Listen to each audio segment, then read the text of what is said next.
হাদিস 179।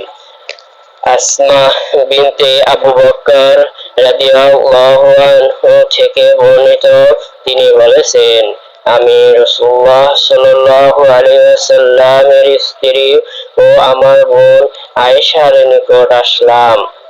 তখন সূর্যগ্রহণ হচ্ছিল। দেখি লোকেরা সবাই নামাজ পড়ছে, আয়েশাও নামাজে শরীক হয়েছেন। আমি জিজ্ঞেস করলাম, লোকদের কি হলো, অসময়ে নামাজ কেন? তিনি সুবহানাল্লাহ বললেন এবং হাত দ্বারা আকাশের দিকে ইশারা করলেন।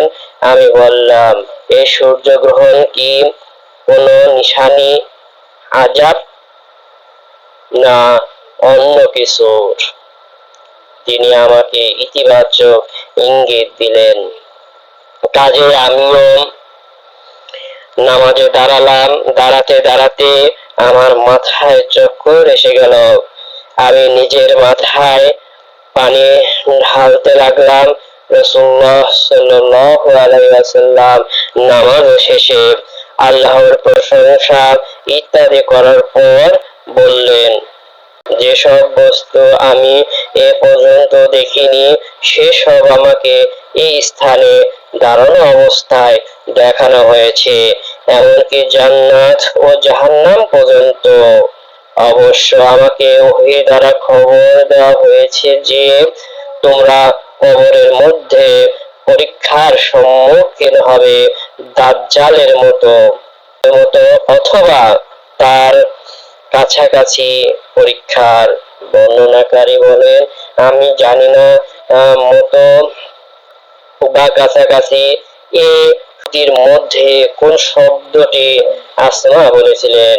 তোমাদের প্রত্যেকের নিকট ফেরেশতা পাঠানো হবে, তাকে জিজ্ঞেস করা হবে নিজের প্রতি ইঙ্গিত করে, এই লোকটি সম্পর্কে কি জানো, মুমিন বা মুকিম ব্যক্তি?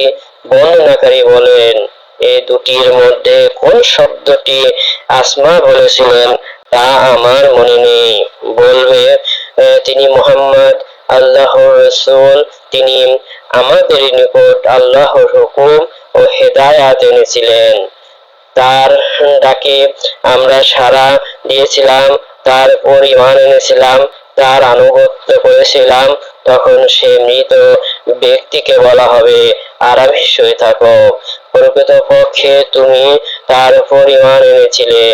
আর মুনাফিক বা সংশয়ী জানি না আসমা দুটির মধ্যে কোন শব্দটি বলেছিলেন।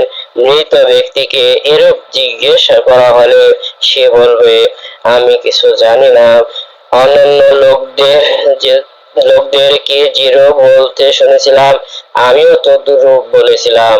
তখন সেই লোকটির উপর কঠিন আযাব দেওয়া হবে।